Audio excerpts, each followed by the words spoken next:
A monstrous roar echoes from the heart of an impossible maze. This is the story of the creature that started it all, the Cretan Bull. Far more than a simple animal, this was a divine being whose saga intertwines with kings and heroes, leading directly to the birth of the Minotaur. By the end of this journey, you will understand the full epic of this tragic beast, from its creation by the god Poseidon to its capture by Hercules and its shocking legacy. How did a single act of greed by a king unleash a chain of events that would torment an entire civilization? What does the fate of this magnificent bull tell us about the dangerous games the gods play with mortals? What single legend from mythology still sends a shiver down your spine? This magnificent beast was born from the will of a god.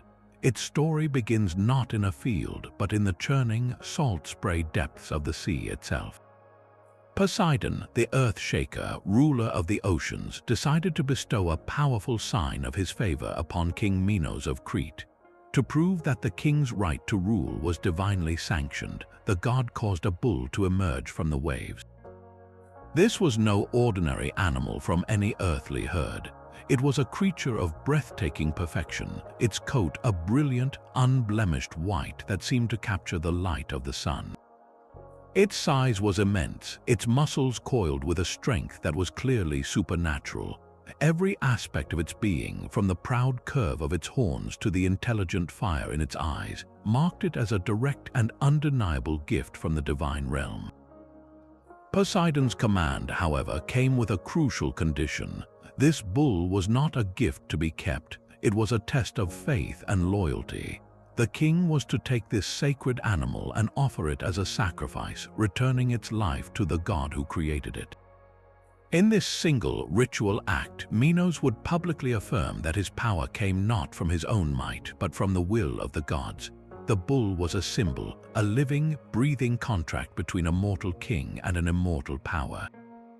So what would happen when a human ruler, flush with newfound authority, was faced with a temptation too great to resist, but the sight of the magnificent beast clouded the king's judgment? Standing before the divine bull, Minos felt a powerful, possessive greed take root. How could he possibly destroy such a flawless creature? Its value seemed immeasurable, a living treasure that would be the envy of every kingdom. He convinced himself it was a terrible waste to return this perfect specimen to the gods. In a moment of profound arrogance, he made a choice he believed was clever. He would keep Poseidon's bull for himself, adding its splendor to his own royal herds. To fulfill the ritual, he selected another bull from his stocks, a fine animal by mortal standards, but utterly common and inferior to the god's creation. He presented this substitute to his priests, hoping the smoke from the sacrificial fire would hide his deception from the earth shaker. This was not a small lie. It was a direct and calculated insult to a god, a betrayal of a sacred pact. Minos assumed he could outsmart a divine power, believing his own cunning was greater than the watchful eyes of Olympus. He thought he could have it all, the favor of a god and the possession of his prize, but the gods are not so easily fooled. The scent of a lesser offering, the stench of mortal deceit, carried across the sea to Poseidon's palace in the deep. And the ruler of the oceans, feeling the sting of this blatant disrespect, was not merely disappointed, he was enraged. The king's single act of hubris did not just break a promise. It shattered the divine protection over his reign, cursing his house and his entire kingdom. What form would a god's vengeance take when provoked by such a selfish betrayal? Poseidon's fury was as deep and cold as the ocean abyss. A god's honor had been mocked, and the response would be a masterpiece of divine cruelty. He would not simply send a storm to crush the king's palace or an earthquake to swallow his city. No, his revenge would be far more personal, a poison that would corrupt the very heart of Minos' family and legacy. The earth shaker aimed his wrath not at the king's throne but at his queen. He cast a powerful and terrible spell upon Pasiphaë, the wife of Minos.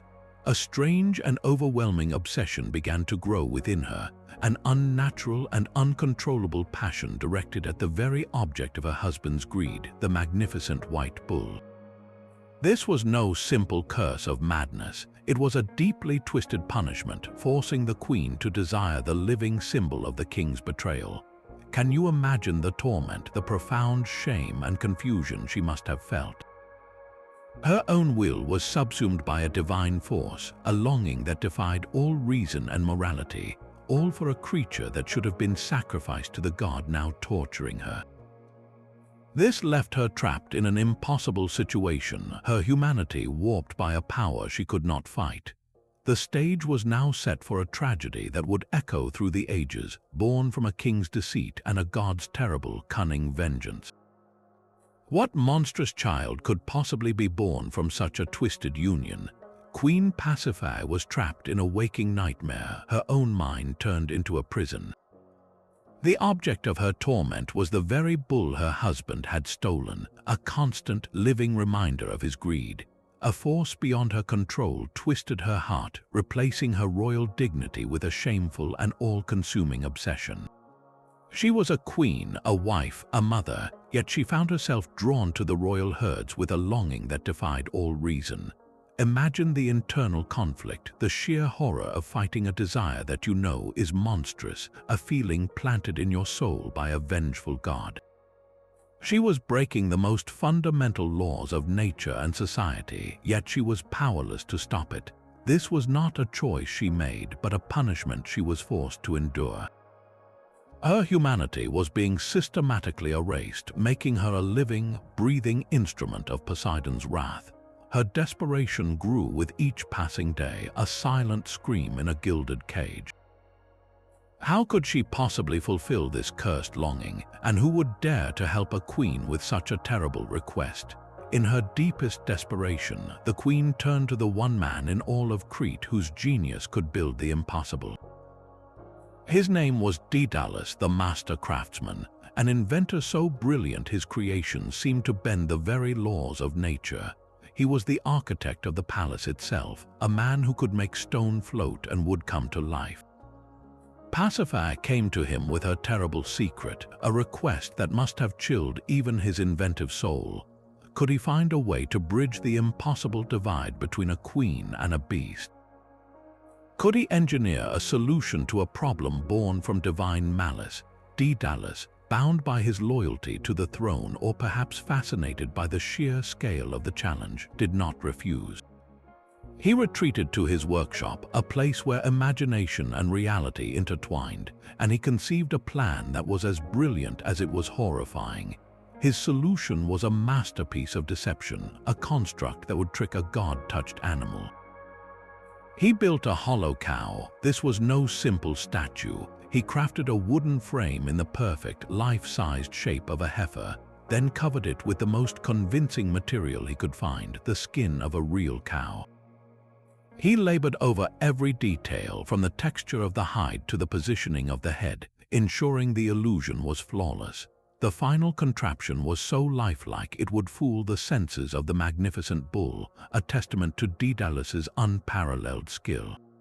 But can you picture the scene? A queen of Crete hiding inside a wooden shell, the air thick with the smell of fresh timber and animal hide, waiting for a monster to be drawn near by the perfect, grotesque replica. It was a moment where human ingenuity was used not for glory, but to fulfill a cursed destiny.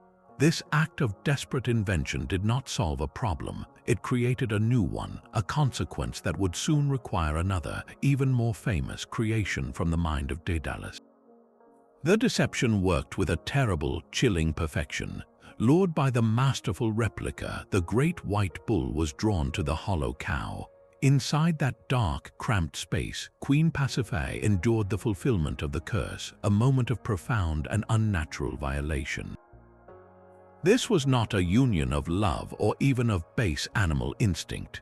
It was the culmination of a god's wrath, a divine punishment made horrifyingly real. From this tragic and forced encounter, a new life began to grow within the queen, a life already twisted by its own origin. The consequence of the king's greed and the god's vengeance was now a physical being, a child destined to bear the monstrous mark of his parents' sin. This was not a human baby, nor was it a bull. It was a hybrid, a fusion of woman and beast, a living contradiction of nature. The queen carried this burden in shame and secrecy, and when her time came, she gave birth to a son. He was named Asterion, a royal name meaning starry one, a desperate attempt to grant him some dignity, but the name that would echo through history was the one his form dictated. He had the body of a powerful man, but the head and tail of a mighty bull. He was the Minotaur, the bull of Minos, a permanent, roaring reminder of a king's foolish betrayal and a god's unforgiving rage. The royal household was plunged into a silence thicker than any stone wall. When the queen's child was born, the midwives did not celebrate, they recoiled in horror. This was not an infant, but a monstrous fusion, a being with the powerful body of a human boy and the unmistakable head of a bull, complete with a lashing tail. He was given the royal name Asterion, but that name could not hide his true nature. He was the Minotaur. Every snort, every stomp of his small, cloven hoof was a deafening accusation. Here was the living, breathing consequence of King Minos' greed. A child who was the direct son of the Cretan Bull and a visible, permanent symbol of Poseidon's fulfilled curse. The king's single act of deceit now had a face, and it was a terrifying one. The shame that filled the palace corridors was a poison more potent than any venom. How does a king, a ruler who demands order, explain a son who is the embodiment of chaos? How does a civilization built on laws and gods confront a living violation of both? Asterion was not just a monster in their midst. He was a mirror, forcing the entire court to stare at the reflection of their king's fatal mistake, a mistake that now roared from its cradle. King Minos now faced a consequence he could not ignore. The monstrous infant was growing, its roars echoing the shame in the king's own heart. He could not kill it, for that would be a second murder of a divine gift, and in some dark corner of his mind, he felt a twisted paternal responsibility. This was, after all, his fault. The creature was the direct result of his own greed and his wife's cursed suffering. To destroy it would be to admit the full, horrifying truth to the world. His solution was not compassion, but containment. He summoned Daedalus once more, the architect of his disgrace, and issued a new command, one born of pure desperation. He ordered the construction of a prison so complex, so utterly bewildering, that the thing he called his son could be hidden from the sun and from all human eyes forever. This would be the Labyrinth. Imagine a building that was not a structure but a trap for the mind itself, a vast, winding maze carved deep beneath the palace of Knossos. Its corridors twisted back on themselves in a maddening, endless dance. A person who entered would find every path looking identical, every turn leading only to another confusing junction. The very walls seemed to shift, disorienting the senses and erasing all sense of direction. Daedalus poured his genius into this project, creating not a home, but a living stone puzzle with a monster at its center. The labyrinth was more than a prison for the Minotaur. It was a physical manifestation of the king's own tangled guilt and denial, a vast underground secret meant to bury his mistake forever. But secrets have a way of demanding a price, and a monster kept in the dark only grows hungrier. What sustenance would this hidden terror require, and who would be forced to provide it? While the Minotaur grew in its stone cage, the father of the monster was also transformed. The Cretan Bull, once a symbol of divine perfection, had been defiled by its unnatural role in the curse. The same divine power that had created it now twisted its noble spirit, filling its mind with a searing, unstoppable rage. It was no longer a majestic gift from the sea, but a vessel of pure chaos. Breaking free from the royal enclosures, the great white bull charged into the countryside, a living storm of destruction. Its powerful hooves tore through fields of grain, reducing the island's bounty to churned mud. It gored its way through villages, its terrifying bellows scattering livestock and sending families fleeing for their lives. With the brute force of an earthquake, it uprooted ancient olive trees, splintering the very pillars of the Cretan economy.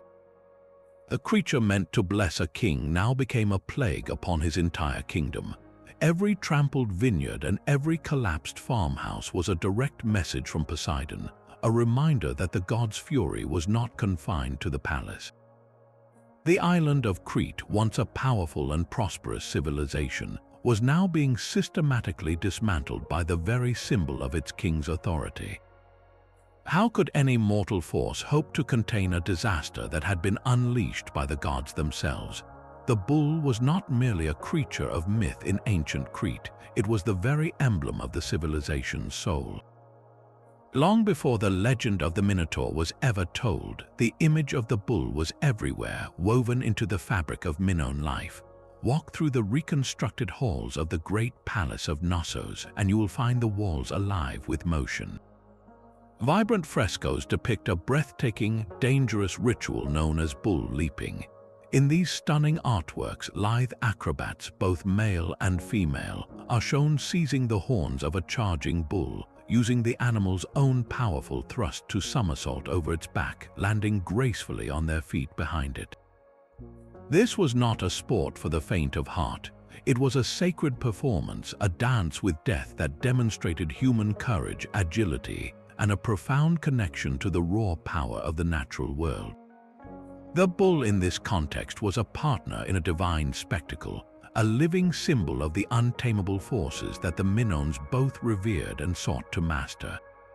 Beyond the palace walls, the bull's significance ran even deeper. Its strength was a metaphor for the king's authority and the military might of the navy. Its vital role in agriculture made it a symbol of fertility and the earth's abundance, essential for the survival of the entire society. Religious ceremonies were conducted in its honor, with its horns, known as the horns of consecration, forming a sacred architectural motif throughout the island. So when the myth speaks of a divine bull sent by Poseidon, it was tapping into a powerful, pre-existing cultural truth. The Cretan bull was not just any animal. In the minds of the people, it was the ultimate embodiment of their kingdom's power, a power that King Minos desperately wanted to possess for himself. The myth takes this central symbol of Minoan identity and twists it into a curse, showing how the very source of a civilization's strength can become its greatest torment when corrupted by human arrogance. This cultural background makes the king's betrayal feel even more significant and the god's punishment even more perfectly tailored. The story weaponizes the most sacred symbol of an entire people. How does a hero even begin to confront a problem of such immense, divinely woven complexity? Into this chaos of a king's making stepped a hero of a different kind. His name was Hercules, a son of Zeus, and he was bound by fate to a series of impossible tasks known as the 12 labors. These were not quests for glory, but punishments for a terrible crime committed in a fit of madness, a penance demanded by the oracle at Delphi. For his 7th labor, the king who commanded him, Eurystheus, gave a command that seemed perfectly suited to the disaster unfolding on Crete. He ordered Hercules to capture the rampaging Cretan bull and bring it back alive. Can you see the profound layers of this moment? Here was Hercules, a mortal with the blood of the king of the gods in his veins, sent to subdue a creature born from the fury of the Lord of the Seas. This was more than a man against a monster. It was a clash of divine proxies, a confrontation orchestrated by the tangled wills of Olympus itself. Hercules, representing the authority of Zeus, was stepping into a crisis created by the insult to Poseidon. The hero arrived on the shores of Crete, a land buckling under the weight of a divine curse. We can only assume he sought an audience with King Minos, who must have viewed this powerful stranger with a mixture of desperate hope and sheer terror. The king, whose greed had started it all, now saw a potential solution to the plague he had unleashed. He offered Hercules whatever assistance he needed, perhaps a small army of men to help corner the beast.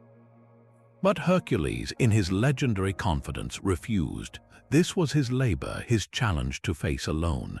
He tracked the bull's path of devastation, a trail of ruined farms and shattered olive groves that led him directly to the heart of the storm. He finally confronted the magnificent beast on the plain of Marathon, a creature still glowing with a terrible, supernatural power, its white coat now stained with the mud and evidence of its rampage. The bull charged, its rage focused entirely on this lone man standing before it. The ground shook under its hooves, a force of nature given flesh and fury. Hercules did not run. He stood his ground, bracing for the impact. As the bull closed in, its sharp horns aimed for his chest, the hero sidestepped with immense speed and strength. He did not seek to kill it, for the labor demanded it be taken alive. Instead, he seized the bull by its mighty horns, using its own forward momentum against it.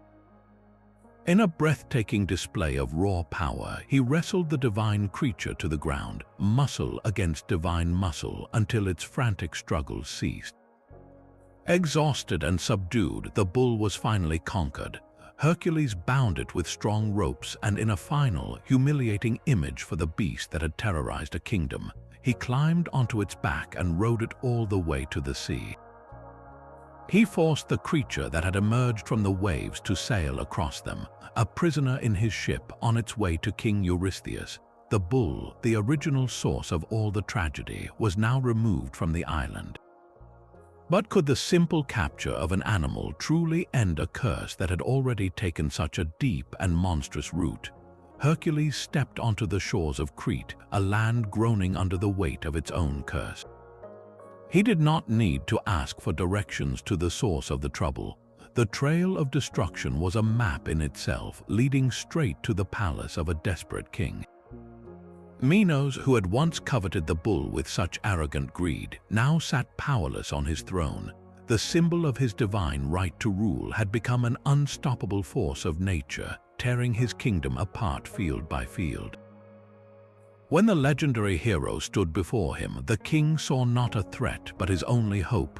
He offered Hercules anything he needed: soldiers, weapons, whatever resources the palace could provide to finally end this nightmare. But Hercules, bound by the terms of his labor and fueled by his own demigod strength, refused all assistance. This was a task for his hands alone. With a confidence that bordered on the divine, he turned from the palace and followed the path of trampled earth and broken trees. The confrontation was set not in a grand arena, but in the scarred landscape the bull itself had created. The air grew thick with the scent of crushed vegetation and the distant, furious bellow of the beast. Hercules, the son of Zeus, was about to face the furious creation of Poseidon, a clash of Olympian wills made manifest in a single, epic struggle. The bull's charge was a tremor that ran through the very soil of Crete. Its white form, now streaked with the grime of its own rampage, was a blur of pure, focused fury. Muscles that had once been a symbol of divine perfection now coiled with a singular purpose: to gore and trample this lone man who dared block its path. Hercules stood firm, his feet planted as if rooted to the earth. He did not draw a sword or ready a spear, for his labor was one of capture, not slaughter. The bull lowered its head, those magnificent horns aimed like twin lances, and surged forward with the force of a tidal wave. At the last possible moment, Hercules sidestepped the lethal thrust. The wind of the beast's passage whipped past him as he moved with a speed that defied his immense size. His hands, strong enough to strangle serpents in his cradle, shot out and seized the bull by its thick, powerful horns. The impact was colossal, a test of raw strength between a demigod and a divine beast. The bull thrashed and bucked, its rage fueling a desperate struggle. It twisted its massive neck, trying to throw the hero off, its hooves digging great furrows in the earth. Hercules held fast, his muscles straining against the supernatural power of the creature. He was not trying to break its neck, but to break its will. He leveraged his weight, shifting the bull's momentum, using its own frantic energy against it. With a final, earth-shaking heave, he forced the beast's head down, twisting its body until its legs buckled and its great bulk crashed to the ground. The fight was over. The bull, its maddened rage spent, lay panting and subdued in the churned soil. Hercules, breathing heavily, bound its legs with unbreakable ropes. In a final, humiliating act for the once proud symbol of a king's power, the hero climbed onto the creature's back. He rode the captured god gift to the sea, a living trophy on a journey that would finally remove its curse from the shores of Crete. The beast was conquered, but its terrifying legacy was only just beginning its next unexpected chapter. Bound by unbreakable ropes, the Cretan bull was led onto the hero's ship. Its head, once held high with divine pride, now hung low, its magnificent white coat matted and stained from the struggle. The journey across the sea was a bitter reversal of its origin. This time, it was not emerging from the waves as a sacred symbol, but crossing them as a captured prize, a living testament to its own defeat. Hercules had tamed its body, but the fire in its eyes had dimmed, its wild spirit seemingly broken by the demigod's strength. Arriving in the mainland city of Turins, the hero presented the creature to King Eurystheus. The fearful king, peering from the safety of a large bronze jar, saw only a monster to be added to his collection. He had no understanding of the bull's true story, of its divine birth or the tragic curse it had spawned. To him, it was merely the seventh labor checked off a list, a terrifying beast to be kept in a royal menagerie. In that moment, the once glorious gift of Poseidon was reduced to a spectacle for a cowardly king. Its saga on the island of Crete definitively ended. But the story of this bull was far from over, and its final fate would prove just as chaotic and unexpected as its origin. King Eurystheus was a man ruled entirely by fear. Hiding in his bronze storage jar, he dared only to peek out at the magnificent beast Hercules had subdued. The sight of the bull, its muscles still rippling with a barely contained power and its eyes burning with a deep primal fury, filled the cowardly king with pure terror. He saw not a captured trophy, but an imminent disaster waiting to happen within his own city walls. His mind raced with nightmares of the bull breaking its bonds, of its horns tearing through his palace, of his own reign ending in a storm of gore and splintered wood. In a panic, he refused to accept the creature.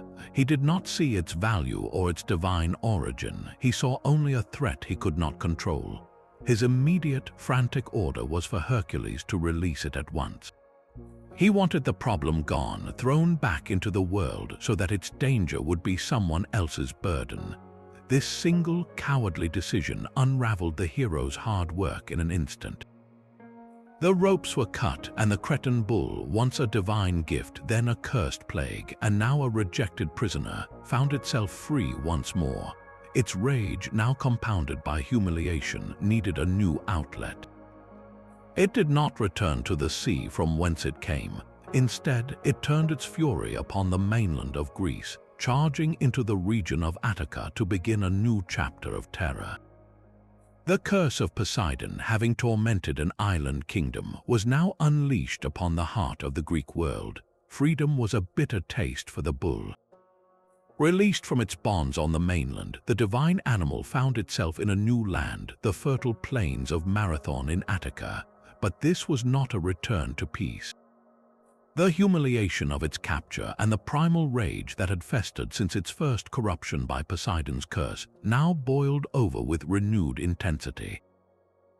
The creature that had once been a symbol of perfection became a force of pure, undirected havoc. It tore through the lush fields of Marathon, its powerful hooves churning rich farmland into barren mud.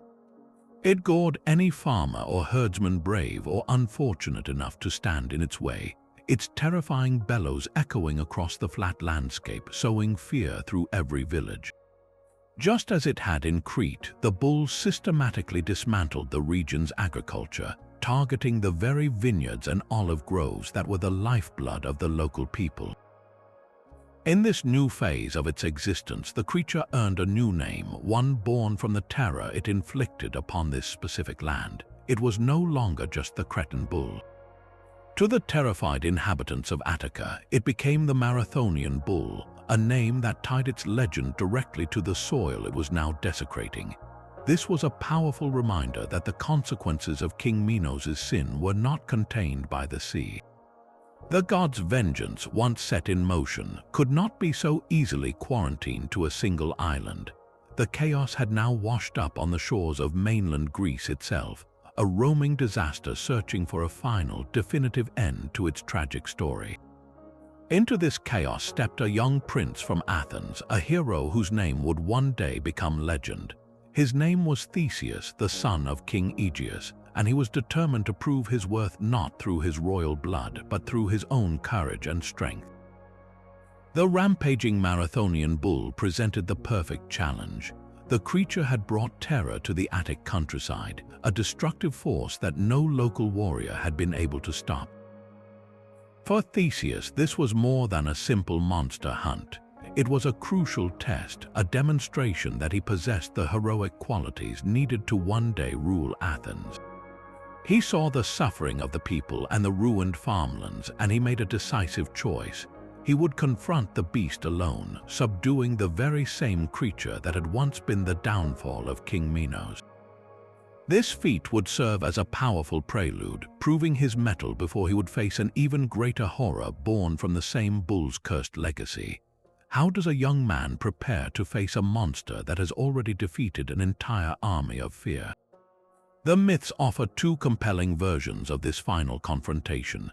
In one telling, the hero sought to emulate Hercules, seeking to capture the bull alive as a grand trophy for the city of Athens. He tracked the beast to its lair on the plains of Marathon, a landscape already scarred by its rage. As the bull charged, Theseus stood his ground, sidestepping the lethal horns with agile grace. He wrestled the massive creature, using his own formidable strength and cleverness to slowly exhaust it, finally binding its legs with thick ropes. He then paraded the captured beast through the streets of Athens, a living symbol of his power and a promise of protection for his future subjects. In another, more common version of the tale, the confrontation ended more permanently.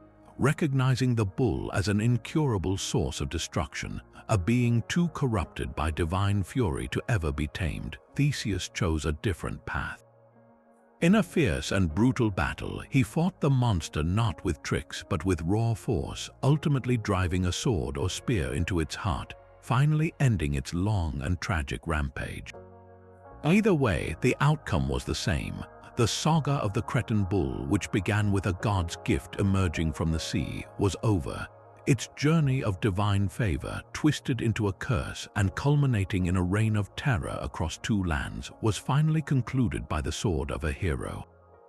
The creature that had been at the very center of one of mythology's most tragic cycles was no more. But in a darkly poetic twist, Theseus's victory over the father would soon lead him directly to the son. Having proven himself against the original monster, he was now ready to confront the ultimate consequence of its existence. His next destination was the island of Crete, and his next challenge waited in the heart of a labyrinth, a half-bull, half-man horror known as the Minotaur. One beast was gone, but its terrifying offspring remained, and a new hero was on his way. The Cretan Bull's long and violent journey finally reached its end on an Athenian altar. After his triumphant capture or slaying of the beast, Prince Theseus made a decision that spoke to the profound understanding of the ancients. He did not keep the bull as a trophy or parade it as a simple prize. Instead, he offered it as a sacrifice, most often to the god Apollo or the goddess Athena. This act was far more than a ritual formality. It was the final, necessary step in a saga that had spiraled out of control from the very moment King Minos refused this same act. The bull, a divine gift corrupted into a curse, was at last being returned to the realm of the gods. Its chaotic energy, which had ravaged two kingdoms, was being formally and respectfully surrendered. This was not a victory of man over monster, but a restoration of cosmic order. The hero was correcting the king's original sin, completing the ritual that Minos had arrogantly abandoned years before. By sacrificing the bull, Theseus was symbolically cleansing the land of the divine wrath it carried, transforming the beast from an object of terror back into a sacred offering.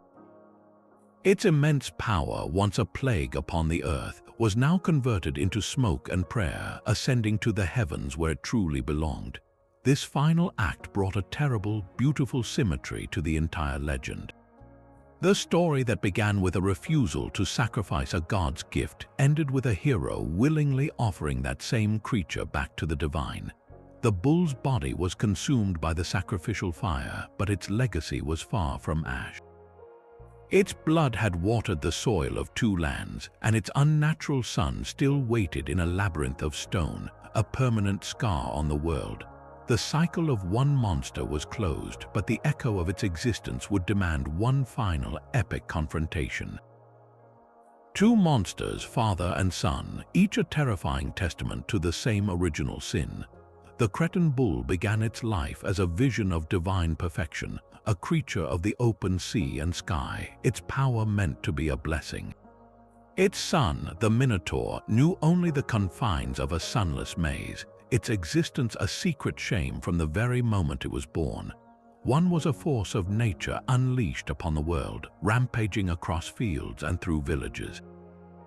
The other was a force of nature imprisoned, its rage echoing off endless stone walls. Yet both were driven by the same raw, untamable essence, a savage strength passed from father to son.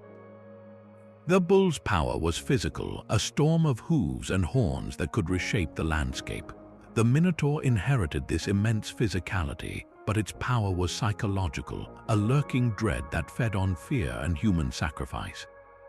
The father was a public plague, a problem for entire kingdoms to solve. The son was a private torment, a hidden horror for a single king to manage. Their stories are a dark reflection of one another.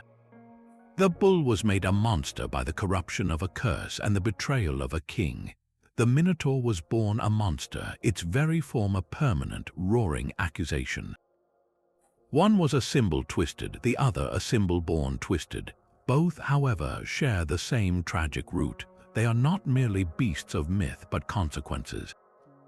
They are the inevitable, monstrous fruit of human arrogance and the unforgiving wrath of the gods. The bull's rampage and the Minotaur's hunger are two different expressions of the same divine lesson, a lesson about the danger of trying to cheat fate and possess what is meant for the gods alone. One roamed free until a hero brought it down. The other waits in the dark, a problem that still demands a final, terrible solution. Every corridor of the labyrinth was a path of shame. This was not merely a building to contain a monster, it was the architectural embodiment of the king's own tangled guilt. Its endless, identical passages mirrored the circular, inescapable nature of his mistake. He could not find a way out of the consequences of his greed, so he built a place where no one else could either. The twisting walls were the physical form of his lies and justifications, a maddening puzzle with a roaring truth at its center. Even the queen was trapped within its symbolic walls, her unnatural desire creating a psychological maze from which she could never escape. The entire royal family was now lost in a structure of their own making, a perfect metaphor for a tragedy that had ensnared them all. The king, the queen, the divine bull, and their monstrous son were bound together in this complex web of fate, each turn in the maze representing another choice that led them deeper into darkness. Could any of them ever find their way back to the light, or were they doomed to wander these symbolic corridors forever? The labyrinth is more than an ancient ruin, it is a blueprint of the human mind. These old stories of bulls and monsters were not just explanations for natural disasters, they were profound explorations of the inner self. Modern psychology sees the Cretan bull not as a simple animal, but as a powerful symbol of our own untamed primal instincts. It represents the raw, ungovernable forces that lie within every person, the deep-seated drives for power, desire, and aggression that civilization demands we control. This magnificent beast emerging from the sea is like our own subconscious rising up, a surge of pure instinct that cannot be ignored. King Minos' fatal mistake was not just greed, but a failure to properly manage this power. He tried to possess it, to lock it away for his own glory, instead of respectfully acknowledging its divine and dangerous nature. His attempt to hide the bull in his royal herd is a perfect metaphor for our own attempts to suppress our baser urges, pretending they do not exist or that we can control them for selfish gain. But what happens when we refuse to acknowledge the bull within us? The myth gives a terrifying answer. The Minotaur is the monstrous consequence. It is the psychological deformity that is born when our primal nature is not integrated, but is instead forced into a dark, hidden place. Repressing a powerful instinct does not make it disappear. It only twists it into something far more dangerous and grotesque. The labyrinth is the complex maze of denial and self-deception we build to hide our own shameful secrets. We wander its confusing corridors, trying to forget what we have locked away at the center. Yet the monster always remains hungry and waiting. This is not just an ancient story, it is a pattern we see repeated in modern life. Think of the person who buries their anger until it explodes in a destructive rage. Consider the individual who suppresses their true desires until they manifest as a life of quiet desperation or a sudden, catastrophic collapse of their carefully built persona. The Minotaur is the addiction, the outburst of violence, the deep-seated depression that emerges from a lifetime of ignoring the fundamental parts of who we are. The myth suggests a path forward, not through destruction but through confrontation. The hero Theseus must enter the maze to face the beast, just as we must courageously explore our own inner darkness to understand and integrate our shadow selves. The story warns us that we cannot simply sacrifice or ignore our primal nature. We must venture into our own labyrinth, thread of self-awareness in hand, and meet the monster we have created. Only by looking it in the eye can we hope to break its power and find our way back to the light. The legend of the Cretan Bull refused to be confined to crumbling palace walls. It found a second life, immortalized in the hands of artists and storytellers across the millennia. On ancient Greek vases, the epic struggle between Hercules and the bull was a favorite scene.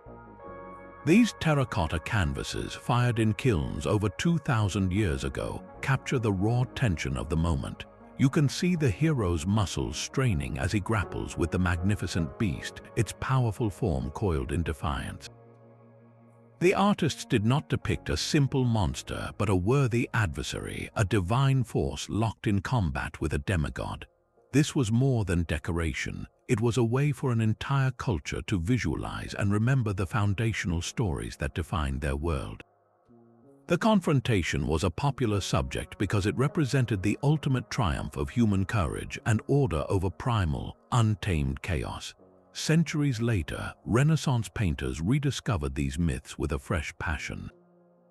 They saw in the bull's massive physique and the hero's powerful frame the perfect subjects to showcase their mastery of the human form and dramatic composition. Their canvases are filled with dynamic movement and emotional intensity, the bull often rendered with a tragic grandeur that hints at its noble origins. The focus remained on the pivotal moment of capture, the climax of the physical struggle. But what about the beast's other, more complicated legacy? The bull's connection to the Minotaur also provided a deep, symbolic well for writers and artists to draw from. This part of the story, the unnatural birth and the labyrinthine prison, explores darker themes of shame, desire, and the monstrous consequences of sin. In modern literature, the bull often appears not just as a creature, but as an idea. It symbolizes untamable nature, the destructive potential of repressed instincts, or the unforeseen results of human arrogance. From the pottery of ancient Athens to the novels of the 20th century, the Cretan Bull has proven itself to be an endlessly fascinating figure. Each era rediscovers its power, ensuring that the story of the god's gift, the king's betrayal, and the hero's labor is never, ever forgotten. The myth finds its echo in stone and earth at the Palace of Knossos, For centuries, the tales of King Minos and his labyrinth were considered pure fantasy until the archaeologist Sir Arthur Evans began to dig. What he unearthed was not a fictional setting, but the sprawling, intricate ruins of a vast and sophisticated palace complex. Wandering through its reconstructed halls today, you can feel the myth taking shape around you. The palace is a bewildering maze of corridors, staircases, and chambers that seem to double back on themselves, leading to sudden courtyards and unexpected shrines. This was not a single-story building, but a multi-level masterpiece with hundreds of rooms. For anyone familiar with the legend, the connection is immediate and powerful. This real, physical place, with its confusing, non-linear design, is the undeniable inspiration for the Labyrinth of Myth. It was a building so complex that to an outside visitor, it would have felt utterly inescapable without a guide. The very stones of Knossos whisper that the labyrinth was not a literal maze built to imprison a monster, but a mythological interpretation of a real, awe-inspiring, and confusing piece of architecture that captured the ancient Greek imagination. What other clues did this palace hold that could breathe life into the legend of the bull? The walls of Knossos are alive with the creature's image. Frescoes depict the breathtaking, dangerous ritual of bull leaping, where acrobats vault over the backs of charging bulls. Sculpted bull horns, known as the horns of consecration, crown the palace walls as sacred symbols.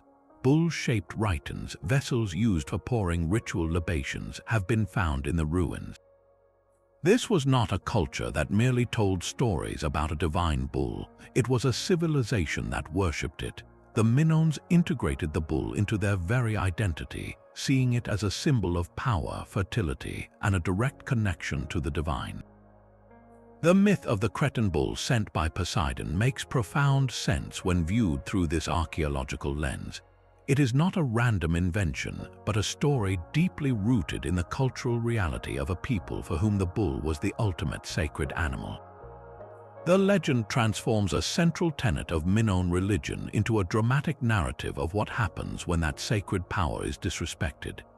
The greed of King Minos, then, becomes a warning from a later age about the dangers of corrupting the most revered symbols of a civilization. The monster in the maze and the bull from the sea are two sides of the same coin, born from the awe that the majestic palace of Knossos and its powerful rituals inspired in those who came after.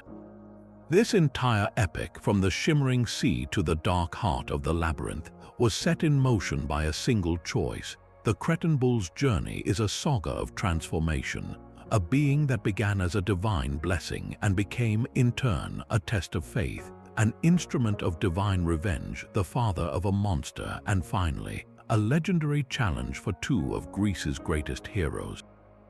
It is a story that maps the dangerous territory between mortals and gods, showing how quickly favor can curdle into fury.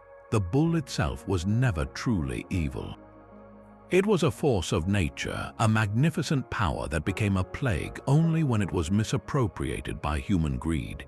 Its legacy is a stark lesson about the uncontrollable forces that exist in the world and within ourselves, forces that, when disrespected or repressed, can birth horrors beyond imagination. The consequences of King Minos' hubris rippled outward like a stone dropped in a pond, touching his wife, his kingdom, and even the mainland of Greece, proving that no sin, especially against the gods, is ever contained. The final image we are left with is not of a monster, but of a paradox, a creature of breathtaking beauty and primal power, standing on a beach as a god's gift, moments before a king's weakness would twist its destiny forever. So we turn this final thought over to you. Which part of this legendary tale captured your imagination the most? Was it the bull's tragic origin, the shocking birth of the Minotaur, the heroic labors of Hercules, or the final confrontation with Theseus? Share your thoughts in the comments below.